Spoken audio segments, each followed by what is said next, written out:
High সবাইকে, দেখো আমরা এবার বেরিয়ে পড়েছি রাজস্থানে যাওয়া বলে।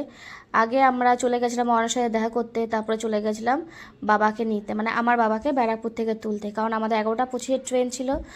আর দেখো ব্যারাকপুরটা কি সুন্দর সাজিয়েছে, তো আমাদের একটু দেরিও হয়ে গেছিলো। আর দেখো কি অবস্থা, অনেক কষ্ট পৌঁছে ফ্যাট লস চলে এসেছি আমরা।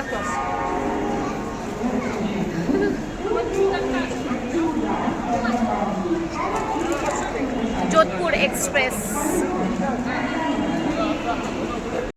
দেখো আমরা ট্রেনে উঠে গেছি, কিন্তু মেন কথা কি জানো তো, 2 দিন ট্রেনে থাকতো, মানে 2 রাত্রির ট্রেন, এটাই একটা খুব বাজে ব্যাপার।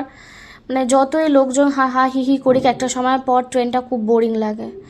বোরিং মানে খুবই বাজে লাগে, কারণ আর আমার একটা অস্বস্তি লাগে। অয়নও যায়নি সাথে, কারণ অয়নের পড়ানো আছে বলে।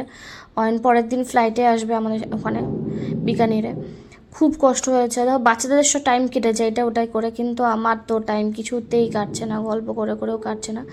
খাবার দাবার চলে এসছে, এবার আমরা চলে এসেছি 2 দিন পর চলে এসেছি বিকানির। আর ভয়ঙ্কর ঠান্ডা, মানে এরকম যে ঠান্ডা পড়বে আমি ভাবতে পারিনি, বিশ্বাস করো।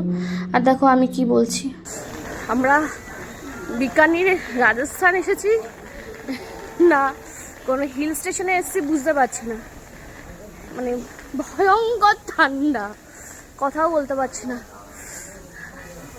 খুব ঠান্ডা, খুব দাঁতে দাঁত আটকে যাচ্ছে।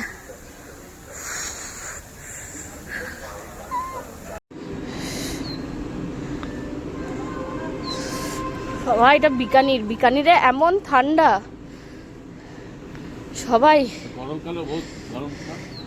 আমরা এখানে রাস্তার পাশে আগুন সেকছে সবার হাত, পারা যাচ্ছে না ঠান্ডায়। মানে হিল স্টেশন থেকেও ঠান্ডা, প্রচণ্ড ঠান্ডা এখানে। ভিডিওটা ভালো লাগলে প্লিজ লাইক অ্যান্ড সাবস্ক্রাইব করে দিও। বাই।